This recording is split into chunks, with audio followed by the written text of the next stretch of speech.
Welcome दोस्तों। अब हम जो है संस्कृत का कुछ और चैप्टर छूट गया था, उसके बारे में बात करें तो अगला चैप्टर जो है आपका ब्रह्मा चैप्टर है कर्णस्य दानवीरता। यह भास की रचना है। कर्णभार नामक नाटक का भाग है ये। कर्ण कौरव पक्ष से युद्ध करता है। कर्ण के शरीर में स्थित कवच और कुंडल से वह रक्षित था और अर्जुन की सहायता है तो इंद्र जो है छल पूर्वक दानवीर कर्ण से कवच और कुंडल ले लेता है, जिसके कारण कर्ण की मृत्यु हो जाती है और भारत के 13 नाटक मिले हैं।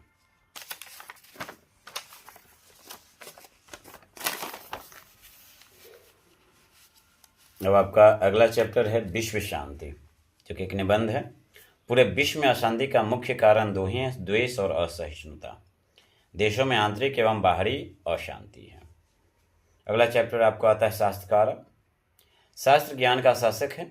यह मनुष्य के कर्तव्य एवं अकर्तव्य विषयों की शिक्षा देता है। वेद 4 होते हैं, ऋग्वेद, यजुर्वेद, सामवेद और अथर्ववेद। वेदांग यानी वेद के अंग 6 प्रकार के होते हैं: शिक्षा, कल्प, व्याकरण, निरुक्त, छंद एवं ज्योतिष।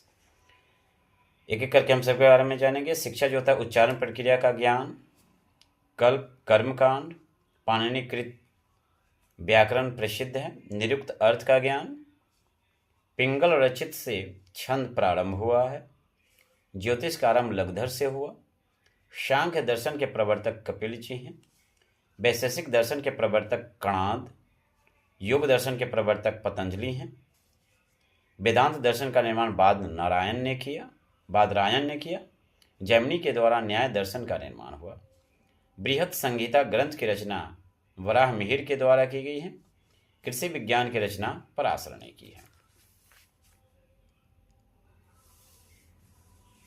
अब एक और जो पतली वाली बुक है आपका, उसके जो है कुछ नोट्स हैं, देखिएगा। गीत गोविंद के रचयिता जयदेव, जो कि एक सुप्रसिद्ध महाकवि हैं। विष्णु यानी विष्णु के पर्यायवाची शब्द अच्युतः, केशवः, राम नारायणः, वासुदेवः, कृष्णः, माधव, द्वारका नायक आदय, ये विष्णु का पर्यायवाची नाम है यानी कि शब्द है। देवव्रत भीष्म पितामह का ही नाम है। भीष्म पितामह के पिता का नाम था शांतनु। धीवराज की कन्या यानी कि बेटी सत्यवती बहुत ही सुंदर थी। धीवराज, जिसको दासराज भी कहा गया है, अपनी पुत्री के पुत्र को ही राज उत्तराधिकारी के रूप में देखना चाहते थे। इसलिए देवव्रत अपने पिता को खुश करने के लिए आजीवन अविवाहित रहने का घोर प्रतिज्ञा करके और सत्यवती के साथ अपने पिता का विवाह करवाया। अब अगला चैप्टर में आता है कि महाराष्ट्र प्रदेश में गोदावरी नदी के किनारे नासिक स्थित है सुपर्णखा, जो कि रावण की बहन थी। उसकी नाक लक्ष्मण के द्वारा यहीं काटी गई थी। और दूसरी तरफ पंचवटी नामक क्षेत्र भी है। कुंभ मेला यहीं लगता है। श्री राम कुंड नामक स्थान में हड्डी विसर्जन करने के कुछ ही घंटों में गल जाती है। त्र्यंबकेश्वर मंदिर, नशशंकर मंदिर भी स्थित है। सरदार नारो शंकर नामक राजा द्वारा 1747 ईस्वी में 18 लाख रुपए में यह मंदिर बनवाया गया था। मंदिर के ऊपर एक बड़ी घंटा लगा हुआ है जो पोर्चुगल देश में बना। इसकी आवाज़ संपूर्ण नासिक नगर में सुनी जाती है। पंचवटी के सामने ही सीता गुहा है, जो राक्षसों के आक्रमण से बचने के लिए सीता को छुपाया गया था। जब सुपर्णखा की नाक काटी गई थी तो इसलिए राम लक्ष्मण को डरा, इसलिए वहां पर छुपाया गया था। अब बात आती है स्वामी विवेकानंद, जो 1893 ईस्वी सितंबर महीने में अमेरिका में आयोजित विश्व धर्म सम्मेलन में भाग लेने के लिए भारत से गए थे।